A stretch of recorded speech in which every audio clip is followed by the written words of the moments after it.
What is up, all you toxic men out there? This is John again with the Toxic Podcast with the Toxic Man. I got a new guest today. He's a bit of a butthead sometimes. Not a big fan of him and don't like him at all. It is my toxic brother, Hunter, at Cattywampus12 on Instagram. Yes. Okay. At Cattywampus12 on Instagram. Give him a follow. He's a good dude. He's a vet. We're going to do a lot of military talking today since he served in the Army as 11 Charlie, which is a mortarman. And he served over in Iraq for about how many months? 15. Okay, 15 months. All right, Hunter, if you just want to introduce yourself real quick. Hello, Hunter, obviously. I did about 4 years in the Army and did one 15-month tour to Iraq. And it was a bit of experience learning and everything like that. Cool. So Hunter did his boot camp down in Georgia at Fort Benning, where he became an infantryman, got his blue ribbon, and then went out to blue cord, and then went out to Hawaii, where he was stationed at Schofield for a little bit before deploying over to the Middle East. Now today, like I said, is going to be a lot about World War II stuff. It's a very influential war. A lot of boys had to grow up real quick and become men in a matter of months. And Hunter is pretty well versed in the history of World War II. He's taken it upon himself. He's got a really cool setup at his house. Tell him about your setup, dude. It's just a bunch of collection of World War II stuff, such as ammo cans, M1 Garand stuff. What else? I just recently purchased. It's not from the World War II, but it's a field desk from the Korean War. And so what's that look like? It's just like it's like a trunk, but it stands up, and then you take the front off, turns into a table, and it has like drawers in it. Really? For like a headquarters guy to do paperwork on or do anything like that. It's like a little mobile desk. Yes, mobile desk. Yeah. Did you show me a picture of that? You show me. It's your new house. You put it at your new house? Yep. Let me see it. You got a picture of it, don't you? Yeah. Yeah, that's something that's pretty cool at your house that I like is your little setup, because you have in that setup you have your vintage war stuff, but you also have some tributes to great granddad Crisp.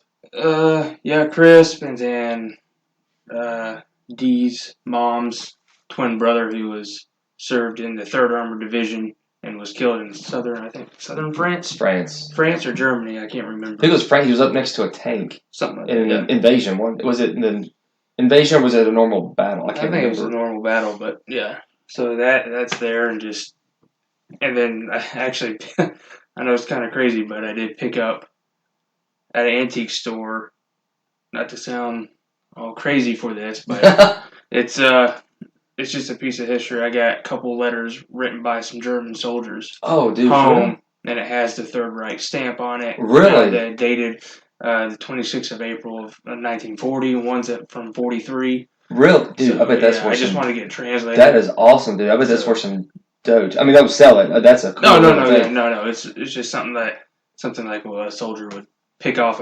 exactly. And that's probably what happened. Yeah, that's how it got over here. Oh yeah, exactly. Because a soldier just went pickpocketing after he killed the enemy, and that is really cool. You didn't tell me about that. Yeah. Well, I guess if we were brothers and you talk to me sometimes, you would know. Maybe so. Maybe so.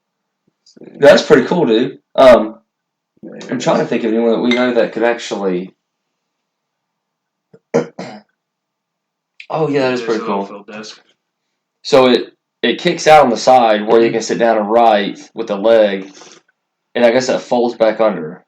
And see, in the picture here, he's got his field desk, and it's got a field bag, the old World War II field bag, and also the helmet. But also the coolest part of it, the helmet, is he has a pack of Lucky Strikes and a Ace of Spades card up in the band around the helmet. That's pretty neat, dude. And you see the letters from the soldiers over here, and I bought photos of their German soldiers too. Oh, and it's like a the New York Times back when the Marines are pushing up the flag on Iwo Jima, and it's on a book, which is just like a complete history of the World War II. No, it's a complete history of New York Times from it first started till Okay. I think 2008 or something like that. Okay. It's so every front page type paper of the New York Times. Okay, like so they have major headlines or something. Mm-hmm. That's interesting. So, what do you? Since you're a World War II guy, I guess to ask you is, what do you think is the most influential battle of World War II? Well, pretty. I mean, all the battles were pretty, decisive. But in the European theater, I would say the Battle of the Bulge, because that was pretty much Hitler's last stand to bring all of his forces and try to push the Americans out, and didn't happen. And I would say the Battle of Iwo Jima was a big battle for the Pacific theater, and also the Okinawa campaign, because that ended up being worse than some of the most brutal fighting for the Pacific theater. In what way would you say it was worse? Just conditions. Just the Japanese soldiers started just using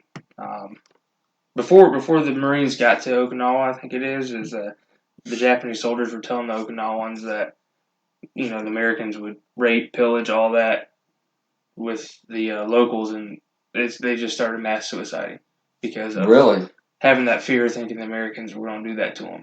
Then it started becoming where the Japanese would use these civilians to, come out and then at the last minute shoot them and then come out and bonsai charge the Americans. Really? So it was just it was something that the Americans weren't used to, so they kept seeing innocent young children, women, men being forced to do something or have bombs strapped to them for them to come down into the American line and blow up. That sounds or get almost shot like by a sniper to activate that suicide bomb. It sounds almost like Viet Cong type tactics. Almost like maybe they adopted that. It's a little guerrilla warfare. Oh yeah, for sure. So yeah, obviously all the battles added up to make the Battle of the Bulge, I guess you could say. Is the Bulge you said was the most influential, and it was the one before Hitler's last fall? His fall, right? Essentially, yeah. That is his last ditch effort to gather all of his resources, pretty much, and create a bulge in the American line to break it and then push through. But it didn't happen because a lot of the American divisions that were there stood their ground. Especially the 101st Airborne Division, especially everyone knows Band of Brothers. Yep. Them being surrounded essentially, and with winter gear that they no winter gear. They only had gear from when they had jumped into Holland, so they had really no supply, little ammo. So and that sounds a little bit like the Colonial Army back in '76. I mean, because they didn't have anything. I mean, they're wrapping rags around their feet to try and give a barrier between the cold snow. I mean, what good did it do? Yeah. I mean, it soaks up your feet. Yeah, that's very similar to that. That's interesting. So obviously, it took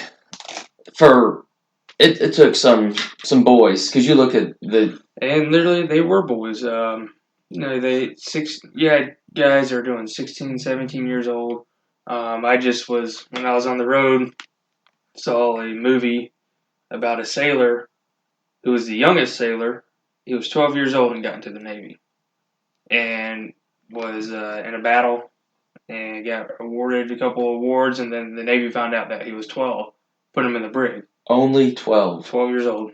And then there's been stories. I think they're the youngest one on Omaha Beach during the Normandy invasion was, I think, 13 or 14, and he was, I think, a medic. And Audie Murphy's a big name that people have heard of. Audie was what, 16? No, Audie was 17. 17, I think 17, but his story is because he was underweight. He got turned down by every branch at the time. Oh, okay. And then he finally got enlisted into the Army, went to the 15th Infantry Regiment with the 3rd Infantry Division. Okay. So, and then he went from Sicily to Italy Italy up to France, and then that's where he got wounded. And The $1 million wound in his butt. Yep, but I mean, hey, he jumped on top of a burning Sherman tank with just holding off waves of infantry and armor. Yeah, and called artillery in before he jumped up on that tank. Yeah, So, I mean that's just so you're looking at boys mm-hmm. that are some. I mean, back then there wasn't a draft. It was that's what you did. Well, I mean, I think there was a draft, but it wasn't like anything like Vietnam. Vietnam's okay, but you'd have guys that would be so distraught that they couldn't commit suicide. Yeah, I mean, because being proud of your country and America, you're standing up for what's right. And what was wrong was going on over in Europe. Mm-hmm. I mean, the extermination of Jews and of African Americans, killing them solely based on their race for white supremacy. That's horrible. Well, it's interesting that's funny because Hitler wanted a Aryan race, right? Pure, mm-hmm. But yet he had forced Spanish people to fight, Polish, a lot of other different races to fight for him, which is kind of almost like what's because wasn't he from Austria initially? He was from Austria, yep, and he was actually in World War I, and he was a messenger, and he got gassed in World War I, went to the field hospital for a while, and then once he started, then he went from there. And I guess when he was on his rise up, he got jailed and ended up writing Mein Kampf, which is translated to My Struggle. And so the dude was a crazy dude. Yeah, he was obviously off the chains. Something happened to him in prison. They got maybe all that time to think and come up with his. To get influenced by something or someone. I haven't really done much research on him, but yeah, I mean, he was a little messenger, got gas, and then going to the jail, like you said, and then something happened there, gave him time to think. But twisted. I did see a History Channel special about Hitler and the German army, and it was essentially Hitler was giving his troops meth. If you think so, that's how the German army would be able to essentially fight for like the Blitzkrieg, going into Poland, capturing the whole country of Poland in 30 days. A bunch of just amphetamines. And then you have German Stuka bombers and all that flying from France to England to bomb it, and coming back, you're one pilot in a small cockpit. How do you deal with that going across the English Channel like that and coming back? Can you imagine, like, if you're hyped up on amphetamines, being in a little cockpit, just flying? Exactly. It's just I had a hard enough time sitting in a striker in the driver's hole. That's like putting a Jack Russell in a refrigerator box. Freezer box, pretty much. That's what I mean. Like that size box. They just go crazy. Remember Roxy? Yep, exactly. Yeah. So it was very interesting because the American Army was kind of doing the same, but it wasn't using drugs. It was using more caffeine pills and stuff like that. It's probably a little bit safer than amphetamines. Mm-hmm. It probably wouldn't drive them as crazy either. No. And we still beat them. Yeah, we did. Stomped them. I mean, but you got to think, Russia got to Berlin first, though. Tell us about that. It was just a big race to see who would get to Berlin first. The Americans and the Russians were just on a race, but Russia was just a bigger army, a lot bigger army than what the Americans were. Yeah, a little bit more primitive with their weapons and stuff, but they got there first. They just did the whole leapfrog all the way. And think about it too is, I mean, we were dispersed to two different places: the South Pacific, up in Japan, and then over in Europe. Mm-hmm. So yeah, it was hard. Russia, I mean, it makes sense that they would win that race only because we just didn't have the manpower. Yeah. But we're fighting essentially two wars at once because it's two totally different locations. Well, I mean, you had the army that mainly was in Europe, and then you had the Marines, obviously, and the Navy over in the South Pacific. Yeah, and I would say strategically it was probably better that way.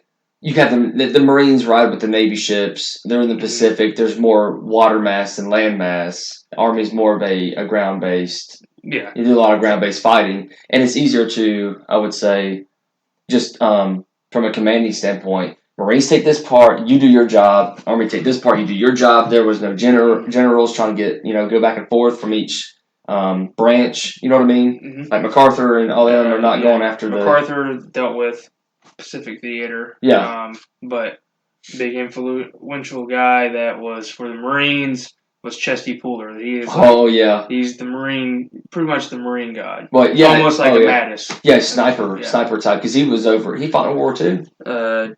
He was over. Or who? Wasn't Chesty? Who was the Marine I'm thinking about that went to Vietnam and was known for shooting a Viet Cong sniper through the scope? Oh, I can't remember. I think it was Chesty Puller, wasn't it? No, it wasn't Chesty Puller. Chesty Puller's older. Was older than. You're thinking of Hitchcock. I can't remember. Carlos Hitchcock. That's it. That's exactly it. Yeah. Yep. That's a pretty cool story too. Yeah. I say if it pretty much. I mean, you think about Hitchcock and that Viet Cong sniper. Mm-hmm. They're looking at each other. Well, Hitchcock was just a little bit quicker on the trigger. Well, he said that they tracked each other, and Hitchcock was in one position, the VC sniper was in another position, and what happened was they switched positions, and it just so happened the sun was shining into his the VC's position where Hitchcock originally was, and then Hitchcock just so happened to see the glint off his scope. Think about shot. Yeah. Do you know how far that shot was? No, I don't know. I mean, just think about though, like you're out there in the jungle, and all you see is glimmer. Like, oh, what was that? And just the awareness to see that is really cool. And he said that the bullet didn't even touch the VC scope. Just right through. Just right through, straight through. It's almost like the Saving Private Ryan. Yeah. Sniper shot. Yeah. So before we get off on too many Cold War stories, so obviously we're about masculinity, and you look at getting back on those kids, the boys that had to grow up to be men really quick. Oh yeah. Let's think about and talk about for a minute about how amazing that is. And that's, that goes with every war. And that's what you did. That's what you did. That like you said, some guys weren't getting drafted and they were killing themselves. Like they couldn't get in, so they would just commit suicide. Yeah, that's how much they loved their country and how much America meant to them as an idea. And do you think today that we have essentially boys or teenagers that would be willing? Obviously, regulations are much tighter now. It'd be a lot harder to get away with. But do you think that those type of boys are out there that are going to willing to go do a man's job like that? I think there's some out there. Yeah. Yeah. Do you think it's as prolific now as it was then? Probably not. Yeah. No, because if you think about it, you got all these creature comforts. They don't want to leave that or do that. So. Yeah, they don't want to put the games down. And the thing is kids now are raised so differently, just in environment, not even parentally, but in just that you have TV, kids stay inside a lot more, and it's not good. It's not healthy for them, boy or girl. Nope. They need to be out running around. They need to get a little dirty, maybe break something. Think about when we were kids. Oh, yeah. I'm really sorry. Remember when we were kids? So we had, in our neighborhood, it was pretty blocked out in the setup. And there was me, you, David, Steven, Adam. There's probably like 8 of us. Yeah, it's probably about 7 or 8 of us. And there was our block of houses, and then we had on the next block over was a block literally of woods. Mm-hmm. And as boys do, especially in the summertime, it was let's throw some camouflage on. Let's go play war. Capture the flag. We get firecracker wars. Yeah, remember the firecracker? So the firecrackers, like on Home Alone, when he throws them in the pot, we'd break those apart, and when we divvy them out, then everybody would have their own. We'd even throw M80s at each other. Yeah, I forgot about M80s. We'd launch those at each other. You're literally diving away from not getting popped. Pouncing off your head and going off. Yeah, but that's what boys need to do now. Kids girls obviously aren't going to be so much into that, but boys, that kind of forms you and gets you ready for manhood. Yeah. As far as mental toughness, being tough, being ready. Because, if you get popped with a firecracker laying back next to you, we just laugh at you and run away. You better get up and go chase your enemy, so Yeah. to speak. And now you have kids that are inside all the time. They don't go get hurt. They don't go throw firecrackers at each other. It's a lot of boys now are told a very dangerous word, and that word is don't. Oh yeah. Don't climb. Don't remember the tree in front of Dave and Steven's yard, the magnolia that we climb and then swing back and forth on the top of. What was that, like 50 feet in the air? Yeah, give or take. If you fall, you're gonna get hurt. You hit a lot of branches, and you won't be able to get your orientation. And you probably fall on your head. Oh, we've done it before. But boys are told don't so much. Right. Like don't run, don't climb, don't do this, don't do that. Don't no. I think it's really damaged masculinity in the long run and damaged boys. Yeah. It's think about what our life would have been like. It's different. If we didn't. Definitely different. Yeah, because I'm surprised that we didn't get bit by snakes as much as we were in those woods. Oh yeah. You remember those really heavy kudzu parts where snakes would love to hang out in the summertime where it was cool? Oh yeah. And we were running through there. Or just anything that we did. I mean, remember, so we used to fake fight, we called it. And Hunter was the youngest one of the group. And there was a part of the woods that kind of opened up on this semi-busy road right next to an elementary school. And so what we'd do is we'd have one person on the end of the woods, another person on the other opposite end. And when a car started coming, they would start yelling, car, car, car. Well, then Hunter would run, and he'd, quote, trip and fall right near the opening. So if you're driving, you see this little boy fall. Like I said, he's 4 years younger than me. So, if I'm 12, he's 8, so forth. We're about that age. And then all of a sudden, it'd be 3 or 4 of us would jump on top of him and start acting like we're hitting him and punching him and kicking him and stuff. And people would slam on their brakes. Circle the block. One time, us into the woods. Yeah, they would jump out of the car and we'd all just run away. But then one time we got one of those little plastic knives. Remember the retractable plastic blade? Yeah. We taped it up black to make it look like it was a real knife. And we'd act like we were stabbing them. I think that was probably about the time we had the cops called on us. Yeah, because he was sitting there in the line. Well, remember, school line. We went running. There was one time, and I don't remember that one, but I remember one time you started running, and someone said cop. We thought it was car. You don't remember this? No, you fall, and then all of a sudden, we go running up, and then we see it was a deputy, and we're like, we just stop, and he's like, what are y'all doing? And we're like, going to play basketball at the school. And he goes, really? We're like, yeah. He goes, where's your basketball? He goes, I know what y'all are doing. Get out of here. You don't remember that? I don't remember. I remember one being in the line and, whipping it out and speeding up to where we were. I don't remember that one. We had already left. We had that one guy chase us actually into the woods. I remember that one. Yeah, that was scary. Yeah. Yeah, we were running up into the woods. And so when you ran in the woods, it would open up into a street on the other side. And it wasn't very big. No. What would you say? 100 yards wide? Yeah, it was 100 yards wide, maybe 300 yards long.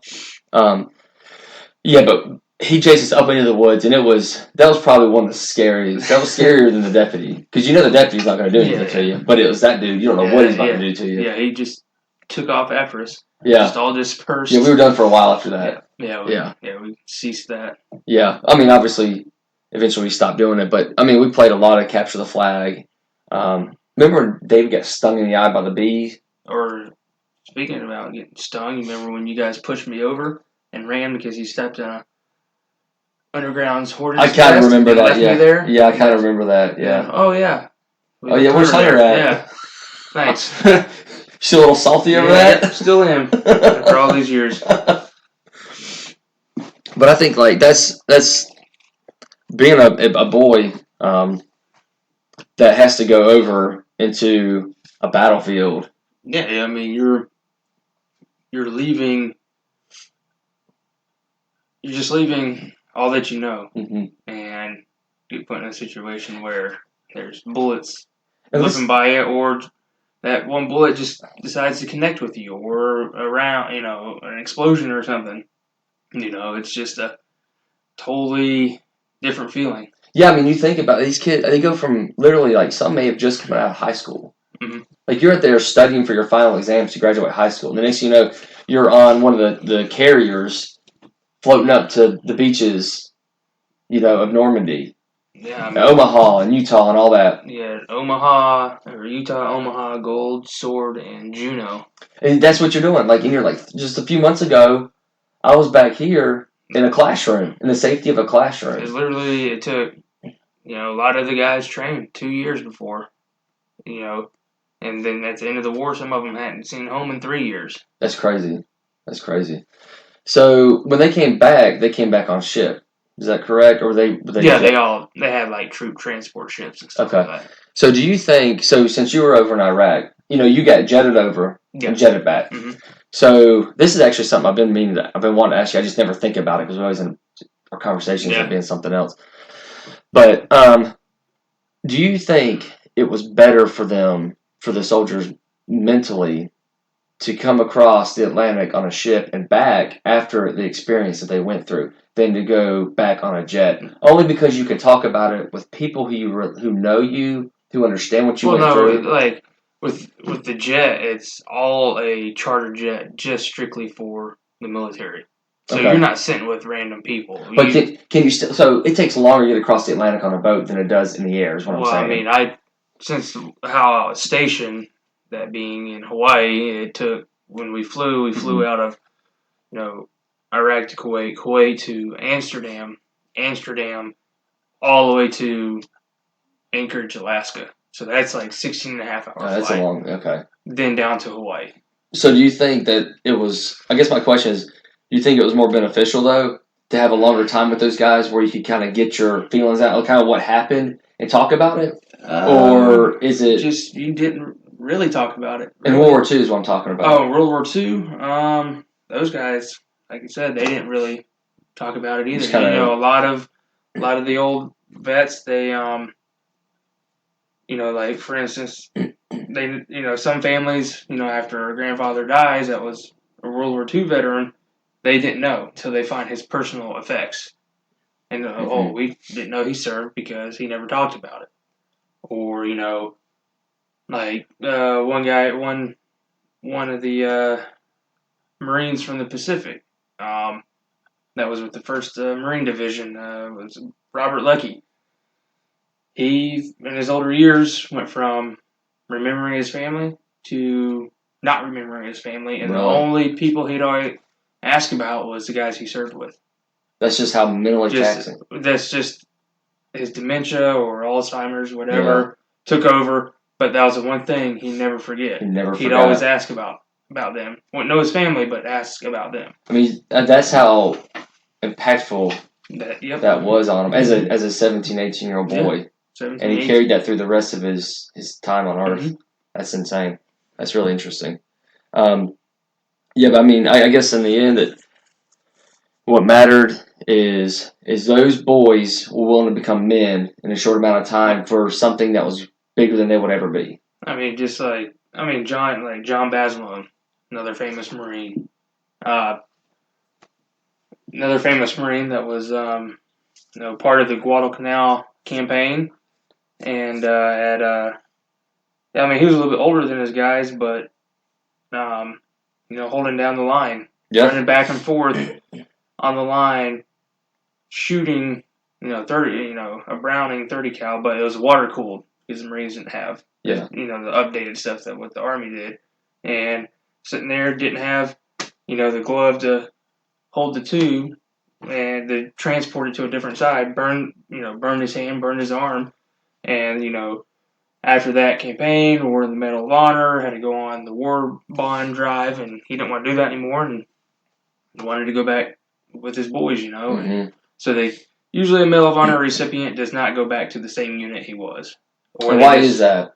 Because they don't do it. I don't really know, but I just know that they don't put them back, or they just retire them out of the military. Okay. I mean, and you see like a lot of these guys now who have the Medal of Honor, but they've gotten out, or they've gotten it after they got out. Okay. But like Bazelon, he ended up going to, I think the fifth Marine Division. They ended up going to Iwo Jima, mm-hmm. and then he ended up being killed. Okay. By I think shrapnel from a mortar round. Okay. So for those who don't know, tell us a little bit about the Medal of Honor. It's the highest, right? The highest award that your country can give you. And that is the one with the blue ribbon, correct? Blue ribbon, and each branch has a different with the little star. It's different. I don't really know actually the look of it, but I know each one varies from what branch you're in. So Audie Murphy got one. Audie Murphy, Who Joe else? Basilone. But you got, now these days you have, Michael Murphy, Dakota Meyer, Yep. a lot of those guys. And I mean, there's a lot of guys that aren't known for getting it. Like, let's say another World War II guy, Desmond Doss. He was the one that first U.S. military conscientious objector. He still wanted to join, but he didn't want to shoot, so he was a medic. Was he the medic guy? They just had a movie come out about him. Mm-hmm. Okay. Yeah, I know what you're talking about now. Yeah. Okay. Yeah, that's interesting. That's really cool. And I think the youngest person to receive the Medal of Honor was a German boy out of the Civil War. I think he was 9. Because in Charleston has the USS Yorktown. Yeah, we've been there. As part of the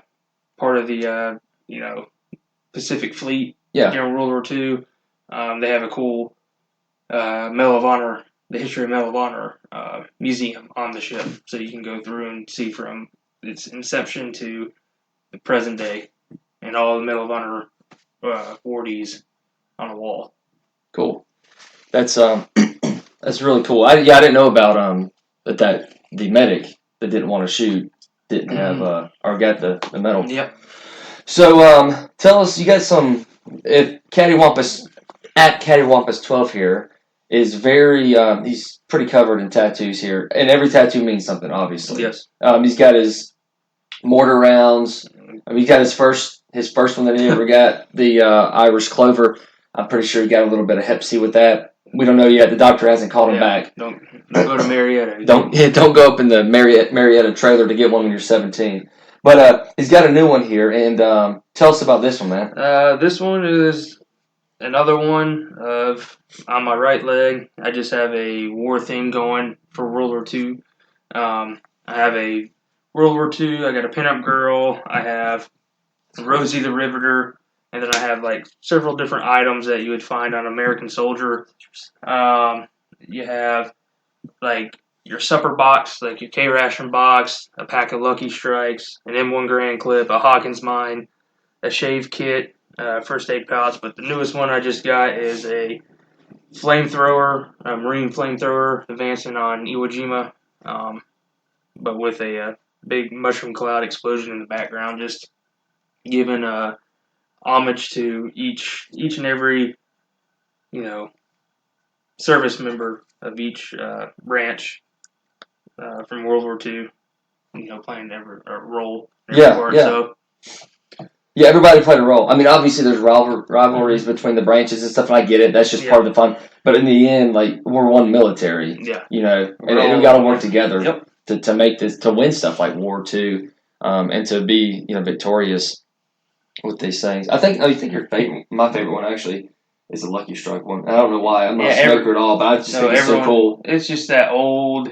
Yeah. It has, because the Lucky Strike packs are, because this one's green, looks old, but like before the war, the packs were green. Yeah. But once the war started, to conserve ink or whatever, to paint and put it towards, the GI uniforms and stuff, they end up eventually just putting it in white packaging.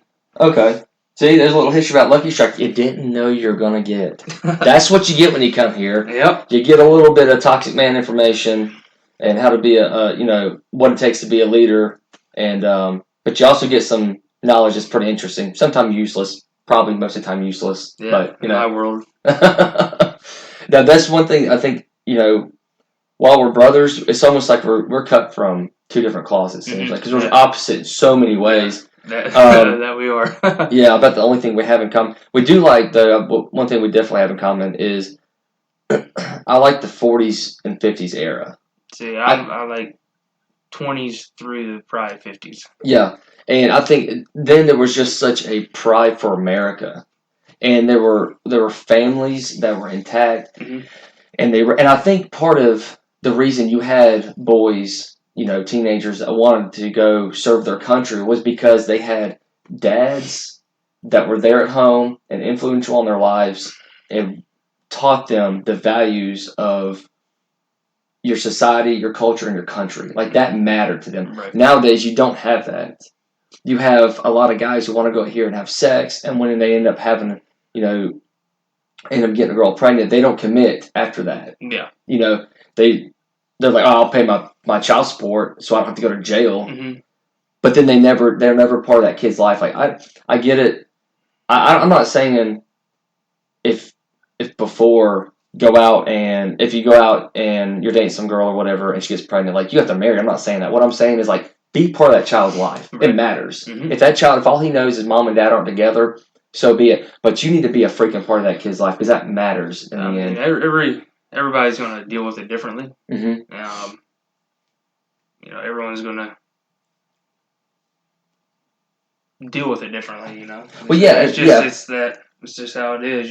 Yeah, and I'm saying, if you're not gonna be together, at least be there for that child, so they know that's their norm. Is like, well, I go and see dad, though. Dad's part of my life. Yeah, at the very minimum. Mm-hmm. My story with our first one and all that stuff. Yeah. And it's not going to be the same with everyone else's. No.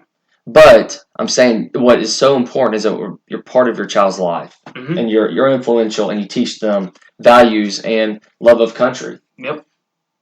Because ultimately those kids back in those days loved their country so much that they were willing to go die for it and not even live. And not to discredit the ones now these days either. Do what? I said not to discredit the ones that are doing it now. Oh no!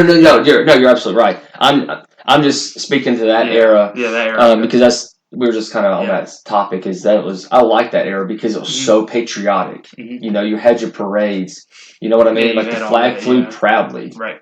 That's what it is. And obviously the ones now, just as thankful for those guys now, because those are boys turning into men, at the drop of a hat, drop of a bomb, fire of a weapon.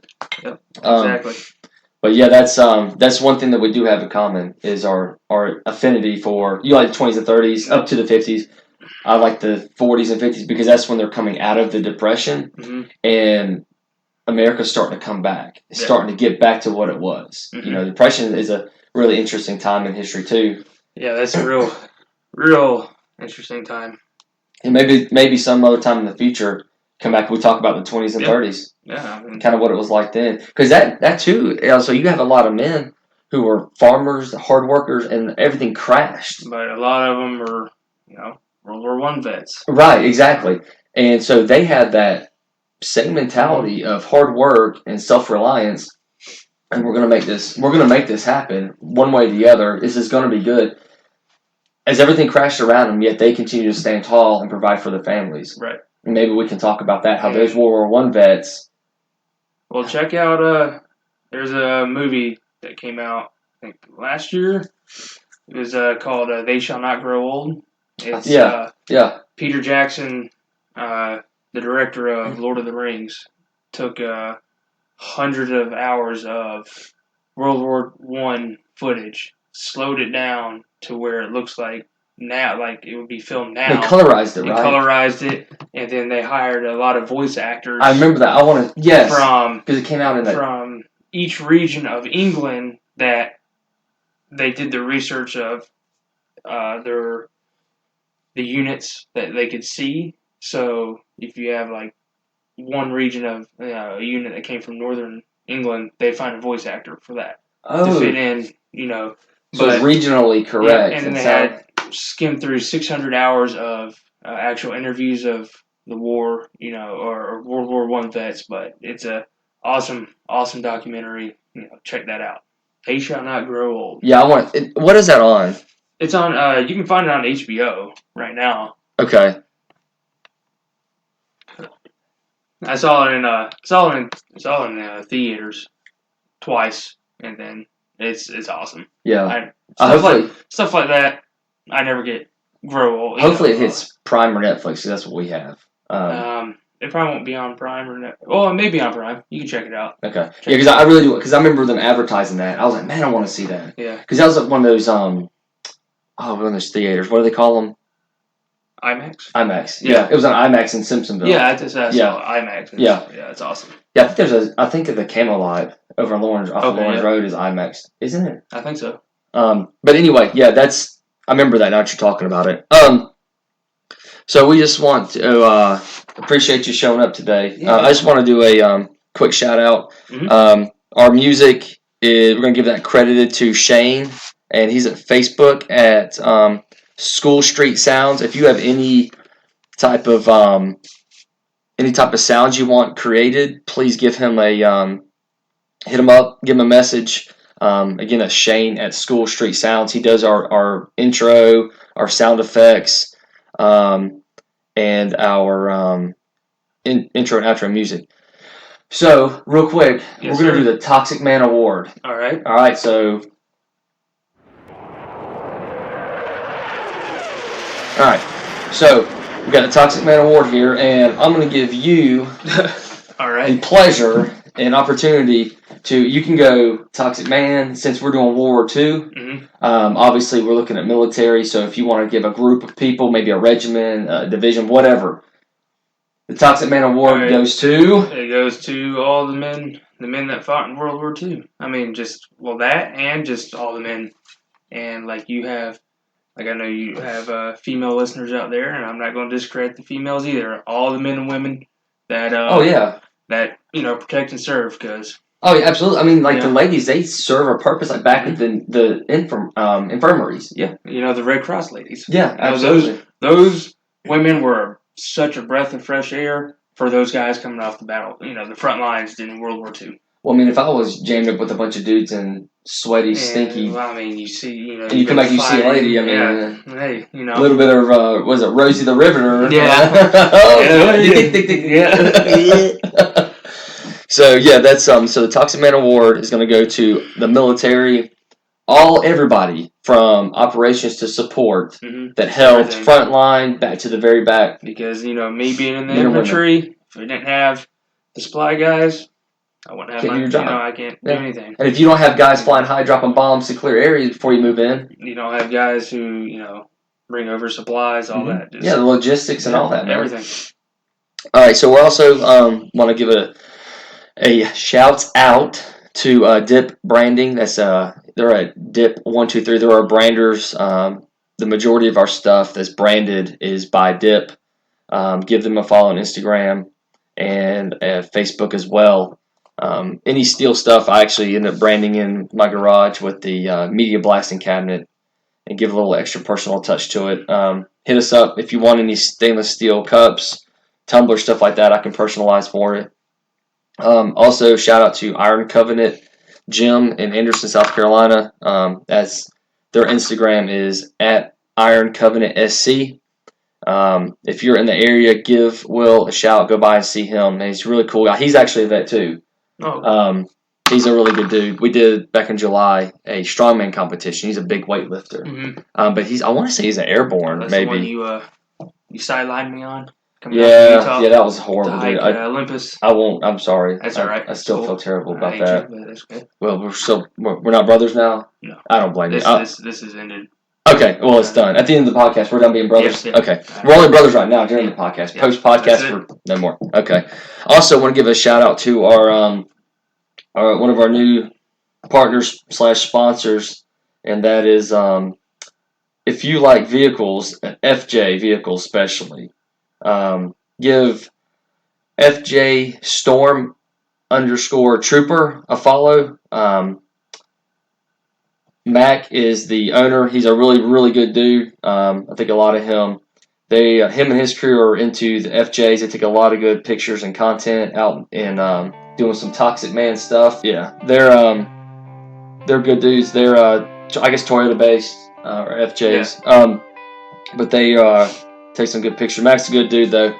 And anyway, that's our partners and sponsors. And give us a like on Facebook. Give us a follow on Instagram at @TheToxicMan _. Follow us on Podbean or Spotify is where our podcast is. And we just want to give a salute out to all the toxic men that served in War II. And even those, we can say the toxic ladies. Yes. that Exactly. we're actually helping the toxic men. Because of course we also really do appreciate the ladies who stand behind their men Mhm. and their masculinity. Yes, sir. And we want to thank you for listening, and we will talk soon. Take it easy.